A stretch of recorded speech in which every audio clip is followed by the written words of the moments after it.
नमस्कार बच्चों, कैसे हैं आप सब। आशा करती हूँ आप सभी अच्छे होंगे, स्वस्थ होंगे, खुश होंगे और अपनी पढ़ाई भी अच्छे से कर रहे होंगे। जैसा कि आप सभी जानते हैं, मैं हूँ आपकी हिंदी की अध्यापिका और मैं स्वागत करती हूँ आप सभी का आईसीटी वर्चुअल क्लासरूम में। और आज हम यहाँ पर एकत्रित हुए हैं पढ़ने के लिए क्लास 7 की हिंदी। क्लास 7 की हिंदी में हम यहाँ पर पढ़ रहे हैं अपने हिंदी व्याकरण का टॉपिक पद परिचय। तो पद परिचय में हमने पिछले सेशन में बहुत ही अच्छे से अपना ये जो टॉपिक है इसको हमने रिवाइज करा था और काफी सारी चीजें हमने इसमें पढ़ी थी।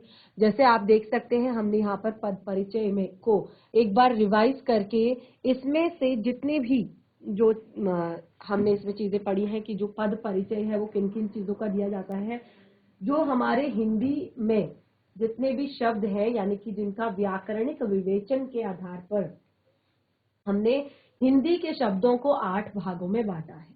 ठीक है, तो वो जो 8 भाग हैं वो इस प्रकार से हैं: संज्ञा, सर्वनाम, क्रिया विशेषण, संबंध बोधक, समुच्चय बोधक, विस्मयादि बोधक। ठीक है, तो 8 तरह के हैं ये सारे शब्द, जिनको हमने 4 अलग अलग भागों में बांटा है। चारों को हमने रखा आपका विकारी शब्दों के अंतर्गत और चारों को रखा हमने अविकारी शब्दों के अंतर्गत। तो ठीक है, तो हमने यहाँ पर सबसे पहले संज्ञा का पद परिचय देना सीखा। तो देखिए, हमने लास्ट सेशन में बहुत अच्छे से यहाँ पर संज्ञा शब्द का पद परिचय देना सीख लिया था। तो संज्ञा शब्द का पद परिचय देना हमने यहाँ पर लास्ट सेशन में बहुत अच्छे से सीखा। तो उसके लिए देखिए, मैंने आपको फिर भी कहा था कि आप लोग घर से इसको एक बार रिवाइज करके आएंगे, घर से एक बार पढ़ कर आएंगे। जैसे पहला है संज्ञा के भेद, यानी कि जब भी आपको संज्ञा का पद परिचय अगर आप दे रहे हैं तो आपको संज्ञा के भेद क्लियर होने चाहिए। दूसरा, आपका लिंग। लिंग क्या है? स्त्रीलिंग, पुल्लिंग। ठीक है, उस शब्द का लिंग क्या है। फिर उसके बाद वचन। वचन क्या है? एक वचन है या बहुवचन है। कारक क्या है? कर्ता कारक है, कर्म कारक है, करण कारक है, संप्रदान कारक है, अपादान कारक, अधिकरण कारक, संबोधन कारक, संबंध कारक। तो ये उसके बाद संबंध, यानी कि इसका क्रिया या अन्य शब्दों के साथ जो संबंध है वो।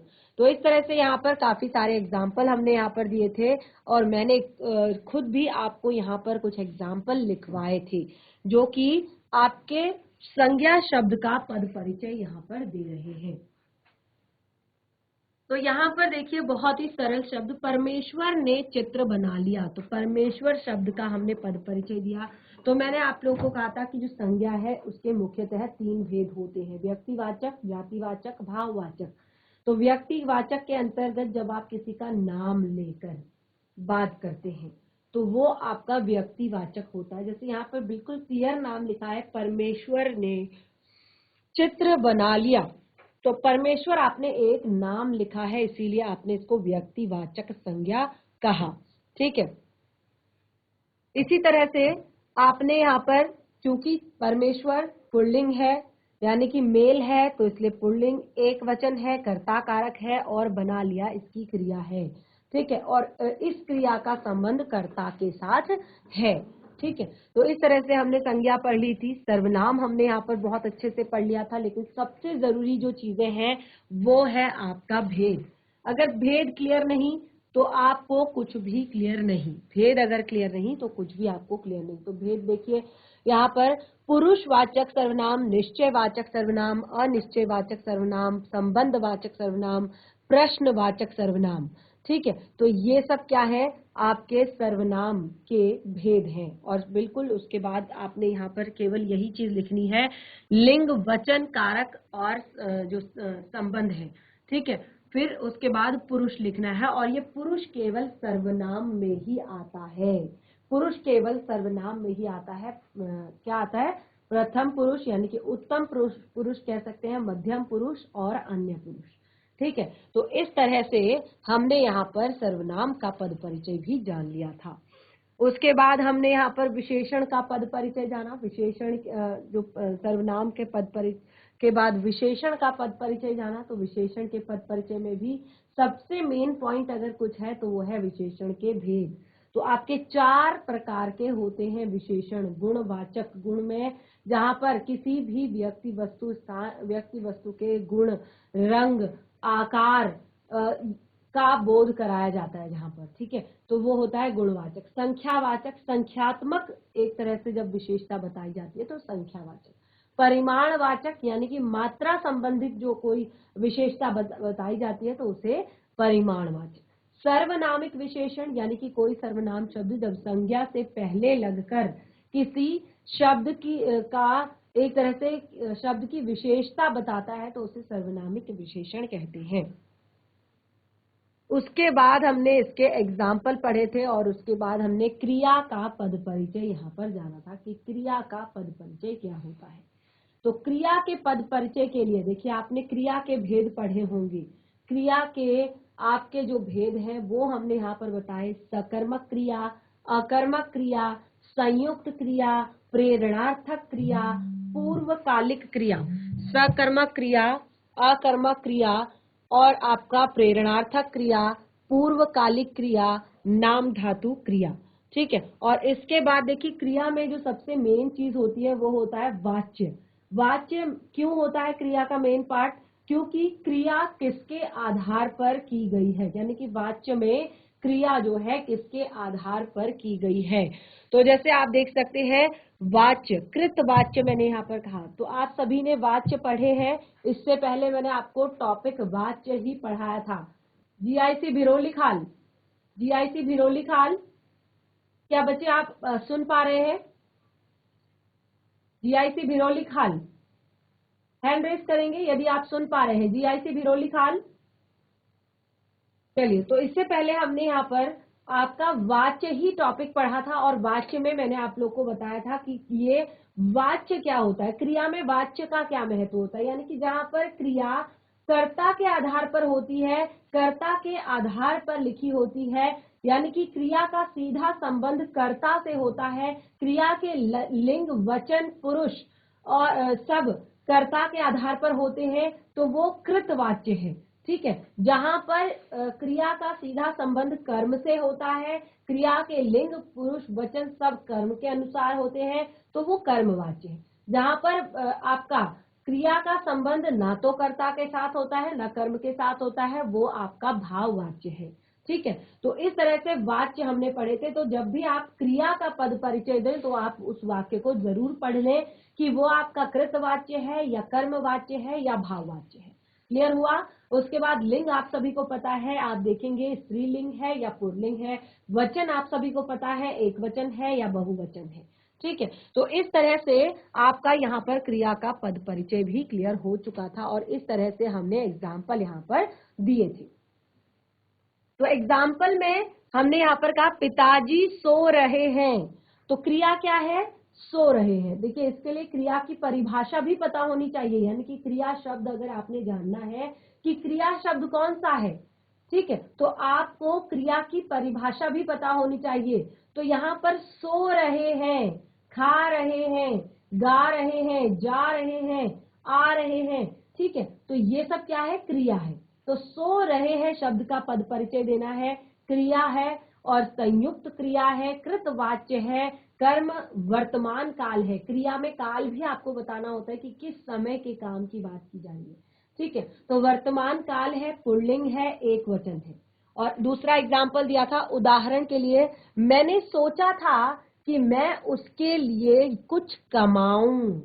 मैंने सोचा था कि मैं उसके लिए कुछ कमाऊं, सोचा था। सकर्मक क्रिया, कर्म यहाँ पर उपस्थित है, कुछ सोचा था, ठीक है। और दूसरा कृतवाच्य, कृतवाच्य यानी कि मैंने सोचा मैं उसके लिए कुछ कमाऊं, मैं अपने लिए सोच रही हूं, तो कृतवाच्य कर्ता अपने लिए सोच रहा है, ठीक है। वर्तमान काल, आज की बात की जा रही है कि कुछ कमाऊं, पुल्लिंग, एक वचन, ठीक है। तो इस तरह से आप पद यहाँ पर एग्जाम्पल का देंगे या पद परिचय आप देंगे। तो और उसके बाद सबसे मेन था यहाँ पर क्रिया विशेषण। देखिए क्रिया विशेषण जो है ये यहाँ से आपके अविकारी शब्द स्टार्ट होते हैं। अविकारी शब्द, अविकारी शब्द यानी अव्यय शब्द, जिनमें कोई भी विकार उत्पन्न नहीं होता है, कोई भी परिवर्तन नहीं आता है। 4 प्रकार के होते हैं यहाँ पर जो आपके अविकारी शब्द होते हैं। कौन कौन से? क्रिया विशेषण, संबंध बोधक, समुच्चय बोधक, विस्मयादि बोधक किसी भी परिस्थिति में चेंज नहीं होते हैं, ना तो लिंग के आधार पर, न वचन के आधार पर, न काल के आधार पर, न पुरुष के आधार पर। ठीक है, तो देखिए यहाँ पर तो हमने इसके 3 आपको भेद बताए क्रिया विशेषण के, रीतिवाचक क्रिया विशेषण, स्थानवाचक क्रिया विशेषण, परिमाणवाचक क्रिया विशेषण। तो इस तरह से अब आप जब देखेंगे एग्जाम्पल को देखेंगे, पहले आपको भेद पता होने चाहिए कि कितने भेद होते हैं क्रिया विशेषण के। रीतिवाचक, रीतिवाचक यानी कि क्रिया होने की विधि, ठीक है, बता रहा है, कार्य करने की विधि को बता रहा है, इसलिए रीतिवाचक कहा है। रीति यानी कि विधि। स्थानवाचक, काम के करने के स्थान का बोध करा रहा है। परिमाणवाचक, परिमाण का अर्थ होता है मात्रा, काम करने की मात्रा को बता रहा है। ठीक है, तो जैसे मैंने यहाँ पर एक एग्जाम्पल दिया था कि चुन्नू मुन्नू बाहर गए, चुन्नू मुन्नू बाहर गए, कहाँ गए, बाहर गए, तो ये कैसा है, कैसी क्रिया है, स्थानवाचक है। ठीक है, और इसी तरह से मैं वहां जाकर जरूर मिलूंगा, वहां जाकर, तो स्थानवाचक है। ठीक है, तुम भी जल्दी आ जाना, अब ये जो जल्दी है या तुम भी जल्दी आ जाना, तो इसमें जो जल्दी शब्द है वो रीतिवाचक है। ठीक है, और जरूर, जाकर जरूर मिलूंगा, जरूर मिलूंगा भी आपका रीतिवाचक क्रिया विशेषण है। तो इस तरह से यहाँ पर क्रिया विशेषण तक हमने बिल्कुल क्लियर कर लिया था। लास्ट हम पढ़ रहे थे संबंध बोधक। संबंध बोधक जो आपका होता है, देखिए अब क्रिया विशेषण जो है वो आपने समझ लिया है, तो यहाँ पर एक बार संबंध बोधक को भी हम समझ लेते हैं कि संबंध बोधक क्या होते हैं। संबंध बोधक के अंतर्गत आप देखेंगे काफी सारी चीजें यहाँ पर आ रही हैं। संबंध बोधक,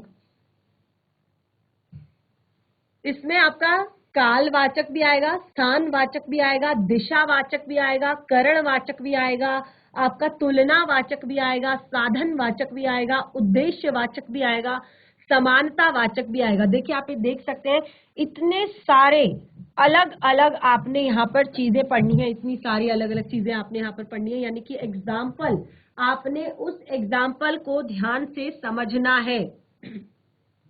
जो एग्जाम्पल यहाँ पर लिखा जाएगा उस एग्जाम्पल को आपने ध्यान से समझना है। चलिए एक बार यहाँ पर लिख लेते हैं।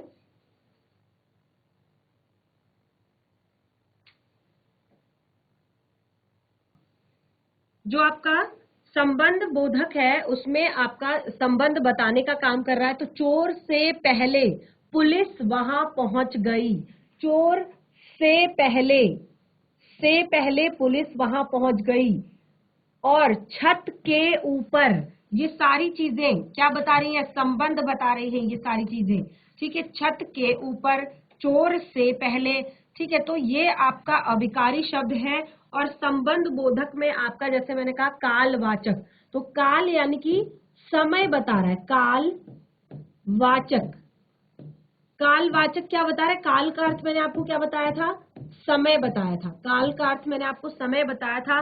तो काल में आप जो लिखेंगे, जैसे यहाँ पर कहा से पहले, इन शब्दों को, ये मैंने पहले आपको सारी चीजें पढ़ाई है, ये सारी चीजें नोट डाउन कराई है। कब, जब हम अव्यय शब्दों को पढ़ रहे थे, जब हम अविकारी शब्दों को पढ़ रहे थे, उस समय पर ये सारी चीजें मैंने आपको क्लियर की है। तो फिर से एक बार लिख लीजिए कौन कौन से शब्द हैं जो यहाँ पर आते हैं। के बाद, ठीक है, से के आगे, के आगे, के पीछे, ठीक है, के पश्चात आदि। तो देखिए समय यानी कि कालवाचक जो इसका पहला यहाँ पर भेद है, तो कब कब आप कालवाचक लिखेंगे, जब जब आपको ये शब्द दिखाई देंगे, जैसे से पहले, के बाद, के आगे, के पीछे, के पश्चात, ये सब कालवाचक के अंतर्गत आएंगे। ठीक है, उसके बाद बताया है स्थानवाचक। स्थानवाचक यानी कि जैसे आप यहाँ पर देख सकते हैं, छत के ऊपर कौन बैठा है, छत के ऊपर कौन बैठा है। ठीक है, तो छत के ऊपर। अब यहाँ पर देखिए ये स्थान बोधक की बात की जा रही है, किस किस तरह के शब्द आएंगे देखिए, के ऊपर, ठीक है, के नीचे,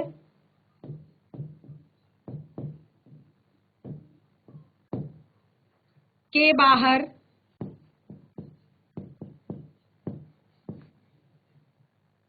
के भीतर, ठीक है, से दूर। स्थानवाचक की बात की जा रही है, तो यहाँ पर आपको स्थान बताया जाएगा। तो जब इस तरह के शब्द आप देखेंगे तो वहां पर आप संबंध बोधक का जब पद परिचय दे रहे होंगे और इस तरह के आपको जब शब्द दिखाई देंगे तो आप उसको कहेंगे ये स्थान बोधक स्थान बोधक जो शब्द है। पहले आप लिखेंगे संबंध बोधक और उसके बाद ब्रैकेट में लिखेंगे स्थान बोधक। ठीक है, ऊपर वाले अगर शब्द दिखाई देंगे तो लिखेंगे कालवाचक। अगला है यहाँ पर दिशावाचक। दिशावाचक यानी कि दिशा का ज्ञान कराने वाला। तो दिशा के लिए देखिए हम कहेंगे के आसपास, के सामने। ठीक है, जब इस तरह की बात कहेंगे के समीप, की ओर, की तरफ, तो ये बताएगा स्थान को। क्या बताएगा? स्थान को बताएगा। ठीक है, दिशा को बताएगा। करणवाचक, करण, करण का अर्थ होता है कारण। करण का अर्थ होता है कारण या आप इसको साधन कह सकते हैं। ठीक है, जो ये आपका करण है, करण यानी कि कारण, एक रीजन, करण। तो यहां पर आप इसको कह सकते हैं, एक साधन वाचक भी कह सकते हैं, कारण माध्यम भी कह सकते हैं। तो देखिए इसमें क्या आएगा आपका साधन में, करण में, यहां पर आपका आएगा के कारण, के द्वारा, के जरिए, के सहारे। तो इस तरह के शब्द यहां पर आएंगे। दूसरा है आपका समतावाचक, समानतावाचक। समानतावाचक में आप क्या कहेंगे? के समान, के जैसा। ठीक है, जब आप समानता करेंगे, के अनुरूप, की भांति, तो ये सब समानता करेंगे। विरोधवाचक, विरोधवाचक यानी कि उसके खिलाफ जब बात की जाएगी, उसके विपरीत जब बात की जाएगी, अपोजिट। तो जहां पर आपको शब्द दिखाई देंगे कैसे, के खिलाफ, के विरुद्ध, के विपरीत, तो वहां पर आप विरोधवाचक शब्द लिखेंगे। और संबंधी शब्द, संबंधी शब्द यानी कि आप जैसे इसको आप संग बोधक भी कह सकते हैं। तो संग बोधक में जहां पर आपको चीजों के साथ होने का ज्ञान हो, जैसे के साथ, के समेत, के संग, के सहित। ठीक है, तो ये सब आपके संबंध बोधक है। ये मैंने आपको बहुत अच्छे से पढ़ाए हैं और इन सबको अव्यय शब्द भी कहते हैं। ठीक है, इन सबको अव्यय शब्द भी कहते हैं। अब देखिए ये जो आपके अव्यय शब्द हैं, इनसे आप यहाँ पर अलग अलग तरह के शब्द आप बना सकते हैं, अलग अलग तरह के आप वाक्य बना सकते हैं और इसी तरह से इनको आप छाटेंगे भी। इसी से आप पता लगाएंगे, यानी कि जब आपको दिखेगा कि यहाँ पर के से पहले, के बाद, के आगे, के पीछे, के पश्चात, के ऊपर, के नीचे, इस तरह के जो शब्द हैं वो अलग अलग तरह के शब्द हैं और उनको अलग अलग आपने एग्जाम्पल उसमें लिखने हैं। ठीक है, तो चलिए आगे बढ़ते हैं। समुच्चय बोधक, समुच्चय बोधक स्टार्ट करते हैं। समुच्चय बोधक हमने लास्ट सेशन में भी नहीं पढ़ा था और उससे पहले भी हमने समुच्चय बोधक नहीं पढ़ा था। और समुच्चय बोधक मुझे लगता है कि संबंध बोधक से ज्यादा टफ आपको लग सकता है, थोड़ा सा टफ आपको लगता है समुच्चय बोधक। तो देखिए समुच्चय बोधक के भेद। सबसे पहले समुच्चय बोधक होता क्या है, समुच्चय बोधक की परिभाषा क्या होती है वो हम जान लेते हैं। देखिए जब शब्दों और वाक्यों और वाक्यांशों को जोड़ने का काम करता है ये समुच्चय बोधक, यानी कि शब्दों को, वाक्यों को, वाक्यांशों को जोड़ने का काम करता है समुच्चय बोधक। और समुच्चय बोधक के दो भेद होते हैं मुख्य रूप से। समुच्चय बोधक के दो भेद होते हैं। अब ये मैं आपको अलग से यहाँ पर लिखवाती हूँ, आप चाहें तो नोट डाउन कर सकते हैं। समुच्चय बोधक के दो भेद होते हैं। कौन कौन से दो भेद होते हैं ये लिखिए आप सबसे पहले।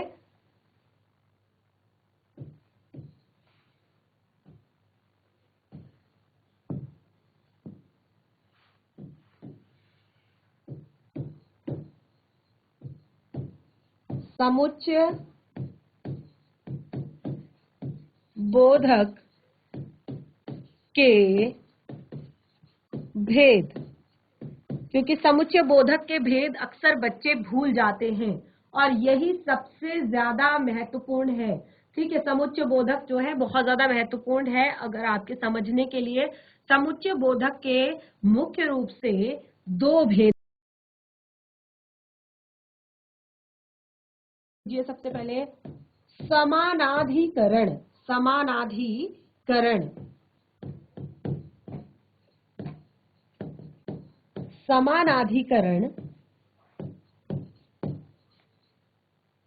समुच्चय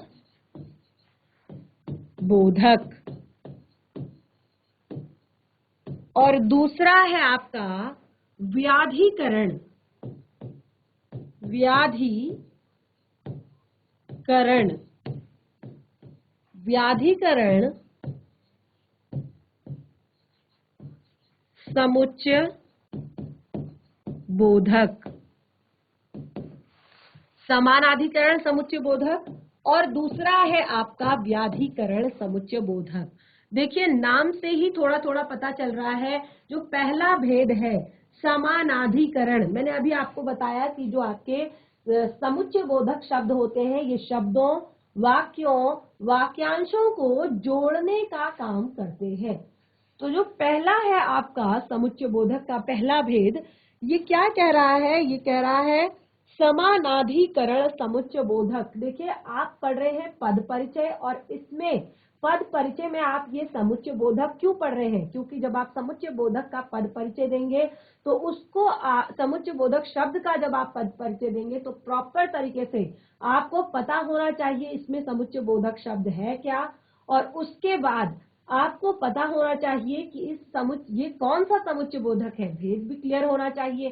ठीक है ना, तो इसीलिए हम यहाँ पर समुच्चय बोधक को अच्छे से क्लियर कर रहे हैं। तो यहाँ पर जो पहला भेद है समानाधिकरण, तो नाम से देखिए थोड़ा थोड़ा पता चल रहा है समानाधिकरण समुच्चय बोधक।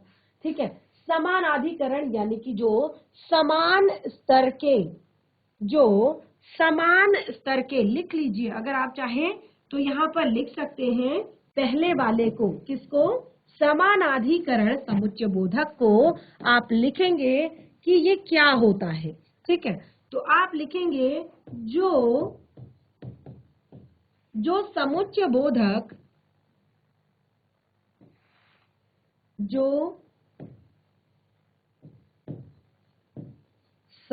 बोधक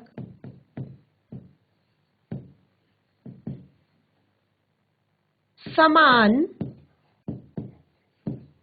स्तर वाले शब्दों, वाक्यों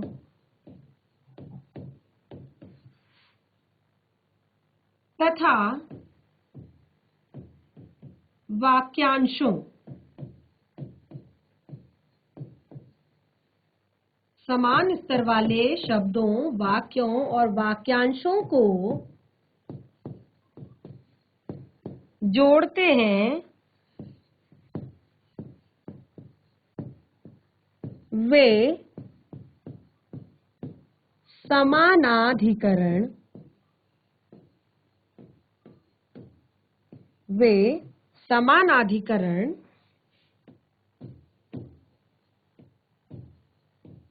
समुच्चय बोधक समानाधिकरण समुच्चय बोधक कहलाते हैं। ठीक है, वे क्या कहलाते हैं? वे समानाधिकरण समुच्चय बोधक कहलाते हैं, जो समान स्तर के वाक्यों, वाक्यांशों को जोड़ने का काम करते हैं। ठीक है, तो अब देखिए ये हमने बता दिया। तो अब यहाँ पर जो अलग अलग शब्द होते हैं, कैसे होते हैं अलग अलग शब्द? देखिए कुछ होते हैं योजक शब्द। ठीक है, कुछ होते हैं योजक शब्द, कुछ आपके होते हैं विकल्प, ठीक है, कुछ आपके होते हैं विकल्प,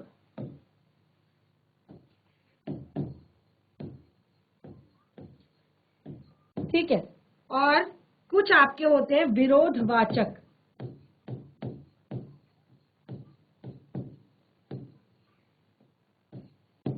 और कुछ आपके होते हैं परिमाणवाचक।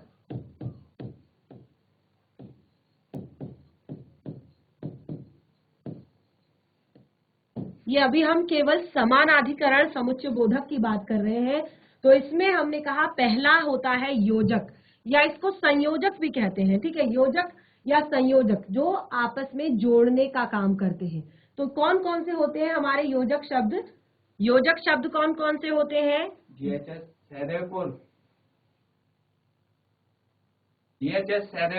कुछ बच्चे जो है वो कैमरे के सामने नहीं दिखाई दे रहे हैं।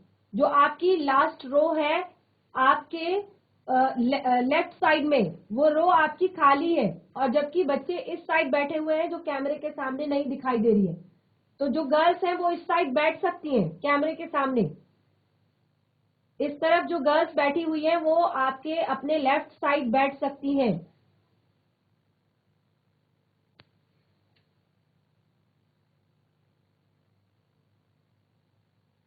तो देखिए योजक शब्द, अब योजक अभी अभी मैंने आपको कहा कि समान स्तर वाले, ठीक है, जैसे अभी मैंने यहाँ पर कहा कि राघव और सुमेर साथ रहते हैं। राघव और सुमेर साथ रहते हैं, ठीक है। तो यहां पर जो आपका शब्द है राघव और सुमेर, और देखिए ये आपका योजक शब्द है, ठीक है, ये आपका क्या है? योजक शब्द है। और इसमें आप यहाँ पर और भी बहुत सारे शब्द लिख सकते हैं। जैसे कौन कौन से शब्दों का यूज कर सकते हैं इसके अलावा? अथवा, ठीक है, एवं, ये सारे योजक शब्द हैं, जोड़ने का काम कर रहे हैं, ध्यान रखिएगा, ठीक है। व, तथा आदि, ये सारे आपके योजक शब्द हैं, ठीक है। राघव और सुमेर साथ रहते हैं, तो इसमें आप, अगर आपको दिखाई देता है अथवा, एवं, व, तथा, आदि, तो ये शब्द अगर आप अगर आपको दिखते हैं तो आप यहाँ पर लिखेंगे योजक। फिर लिखेंगे योजक समानाधिकरण समुच्चय बोधक शब्द। इसका आप जब पद परिचय देंगे तो आप कहेंगे संयोजक या योजक समानाधिकरण समुच्चय बोधक शब्द, ठीक है। उसके बाद अगला हमने लिखा है विकल्प। विकल्प यानी कि जब आपको ऑप्शन दिया जाता है, ठीक है, ऑप्शन दिया जाता है, जैसे मैं अभी आपसे कह रही हूं चुपचाप, चुपचाप बैठो, चुपचाप बैठो या बाहर चले जाओ, या बाहर चले जाओ। चुपचाप बैठो या बाहर चले जाओ, विकल्प दिया जा रहा है दोनों में से एक, या तो यहाँ पर चुपचाप बैठ के पढ़ाई करो या क्लास से बाहर चले जाओ, ठीक है, ये विकल्प दिया जा रहा है। तो ये विकल्प देखिए, अब आप देख सकते हैं यहाँ पर या शब्द का प्रयोग किया गया है। ये क्या है? ये आपका विकल्प समानाधिकरण समुच्चय बोधक शब्द है, ठीक है। अब इसमें आपको और भी शब्द आप देख सकते हैं। अथवा, अथवा शब्द का भी प्रयोग आप यहाँ पर कर सकते हैं, और नहीं तो शब्द का भी आप प्रयोग कर सकते हैं।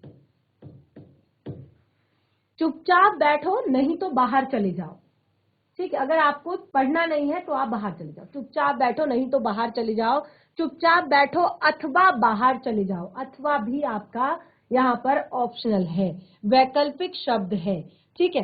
अब अगला है विरोधवाचक। विरोधवाचक यानी कि जो विरोध प्रकट कर रहा हो, ठीक है, जैसे आकाश में बादल छाए, आकाश में बादल छाए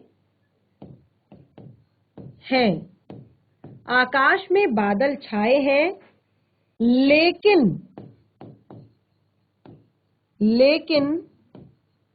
वर्षा नहीं हुई। आकाश में बादल छाए हैं लेकिन वर्षा नहीं हुई। विरोध प्रकट कर रहा है कि आकाश में बादल तो छाए हैं लेकिन वर्षा नहीं हुई। ठीक है, तो इस तरह ये आपका विरोधवाचक है। पर इसमें आपके और भी बहुत सारे शब्द आप यूज कर सकते हैं, जैसे पर,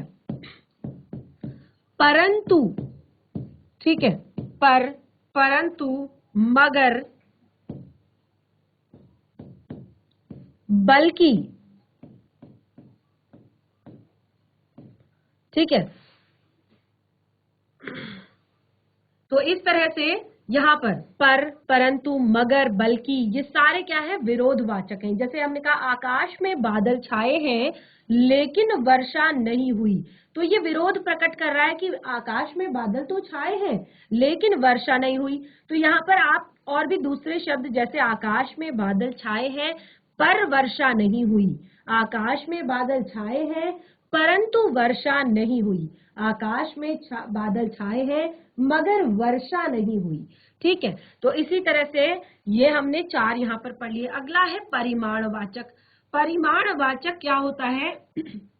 जो आपको आगे की बात बताता है, परिमाण देता है। कैसे? आप देखिए, जल्दी चलो, जल्दी चलो,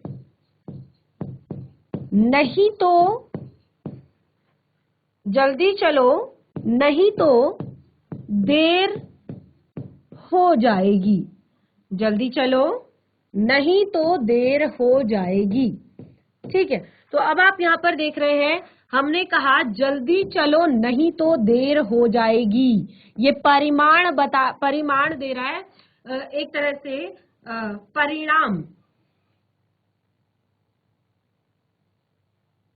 ये परिणाम बता रहा है कि क्या होगा अगर हम जल्दी नहीं चले तो क्या होगा।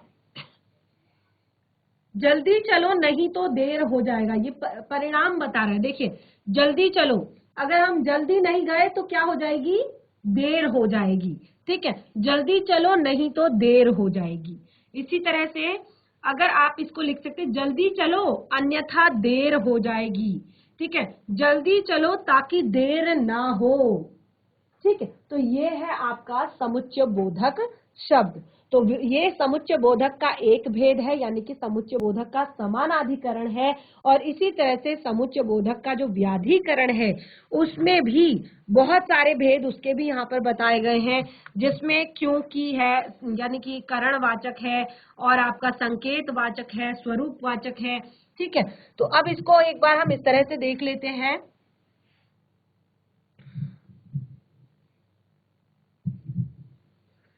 तो देखिए, यहाँ पर हम समुच्चय बोधक को एक बार देख लेते हैं किस तरह से हमने पढ़ना है। समुच्चय बोधक के भेद, जैसे मैंने यहाँ पर आपको बताए, संयोजक बताया जिसको मैंने योजक कहा, विभाजक बताया, विरोधवाचक बताया, और परिणाम स्वरूप बताया। ठीक है, 4 भेद हमने पढ़े। अभी क्लियर किया है यहाँ पर चारों के एग्जाम्पल भी पढ़ लिए। तो अब हम इनका एक तरह से यहाँ पर अब हम एग्जाम्पल देखते हैं, और दूसरा हम यहाँ पर क्लियर करते हैं कि कैसे हम समुच्चय बोधक का पद परिचय देंगे। तो देखिए, सबसे पहले संबंध, वाक्य के जिन पदों को जो जोड़ता है वो योजित शब्द या वाक्य होता है। जैसे राकेश ने खाना खाया और पढ़ने बैठ गया। राकेश ने खाना खाया और पढ़ने बैठ गया। ठीक है, माँ ने कहा कि आज वह खाना नहीं बनाएगी। माँ ने कहा कि आज वह खाना नहीं बनाएगी। तो अब देखिए, और की, इन दोनों को आपने यहाँ पर क्लियर करना है। तो यहाँ पर और तो आप बहुत आसानी से बता सकते हैं इसका आप पद परिचय कैसे देंगे? तो इसका आप पद परिचय देंगे सबसे पहले कि ये क्या है आपका संयोजक। ठीक है, यहां पर एक और शब्द आप लिखेंगे संयोजक, यानी कि जोड़ने का काम कर रहा है। राकेश ने खाना खाया और पढ़ने बैठ गया, तो राकेश ने खाना खाया और पढ़ने बैठा, उन दोनों को जोड़ रहा है। तो यहाँ पर आप संयोजक भी लिखेंगे साथ में। ठीक है, यहाँ पर आप संयोजक भी लिखेंगे साथ में। संयोजक समानाधिकरण समुच्चय बोधक। ठीक है, उसके बाद जैसे राकेश ने खाना खाया तथा पढ़ने बैठ गया, अब ये जो है इन दोनों वाक्यों को ये मिला रहा है। क्या कर रहा है? इन दोनों वाक्यों को मिला रहा है, इसको और इसको। ठीक है, अगला हमने की शब्द का यहाँ पर प्रयोग किया है। तो की मैंने क्या बताया था आपको कि जो आपका शब्द है, जैसे आपने की शब्द को कहाँ पर आप पढ़ेंगे? की शब्द को आप पढ़ेंगे जैसे व्याधिकरण समुच्चय बोधक में। माँ ने कहा कि वह खाना नहीं बनाएगी, तो ये इन दोनों वाक्यों को मिला रहा है। ठीक है, इन दोनों वाक्यों को क्या कर रहा है? आपस में मिला रहा है। जैसे हमने कहा बच्चे को दूध दे दो ताकि वह एक तरह से ताकि वह उसका पेट भर जाए। ठीक है, तो इस तरह से ये आपका व्याधिकरण समुच्चय बोधक। तो दो चीजें हमने यहाँ पर क्लियर कर ली। अब हमारा लास्ट में आता है विस्मयादि बोधक। सबसे ज्यादा इंटरेस्टिंग, सबसे ज्यादा मजेदार विस्मयादि बोधक। इसका आपने पद परिचय देना है। तो विस्मयादि बोधक का पद परिचय देने के लिए आपको पता होना चाहिए कि विस्मयादि बोधक होते क्या हैं। विस्मयादि बोधक, ठीक है, क्या होते हैं विस्मयादि बोधक? तो पहले परिभाषा पता होनी चाहिए, उसके बाद आपको एक तरह से उसके भेद पता होने चाहिए, कितने भेद होते हैं, तभी आप उसका पद परिचय दे सकते हैं। तो देखिए, जब क्या होता है विस्मय का अर्थ, सबसे पहले आपको विस्मय का अर्थ होता है आश्चर्य से। ठीक है, तो कोई ऐसे शब्द जो होते हैं जिनसे हमें हर्ष, शोक, दुख, घृणा आदि के भाव जब प्रकट होते हैं, तो उन शब्दों को हम विस्मयादि बोधक शब्द कहते हैं। उन शब्दों को कौन से शब्द कहते हैं? विस्मयादि बोधक शब्द कहते हैं। जैसे अब यहाँ पर देखिए, एग्जाम्पल के लिए भेद मैंने बताए हैं। हर्ष, ध्यान दीजिएगा, हर्ष यानी कि खुशी, शोक यानी कि दुख, विस्मय यानी कि आश्चर्य, संबोधन यानी कि बुलाने का भाव प्रकट होता है। जैसे अच्छा अब आराम से बैठो, अच्छा अब आराम से बैठो। ठीक है, तो इसके लिए आपको विस्मयादि बोधक के भेद पता होने चाहिए। विस्मयादि बोधक के भेद, अगर आप हर्ष सूचक की बात करें, खुशी की बात करें, तो हर्ष सूचक में आपके शब्द आते हैं, जैसे हम जब खुश होते हैं क्या बोलते हैं?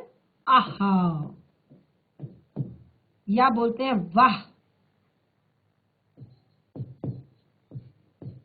या बोलते हैं शाबाश।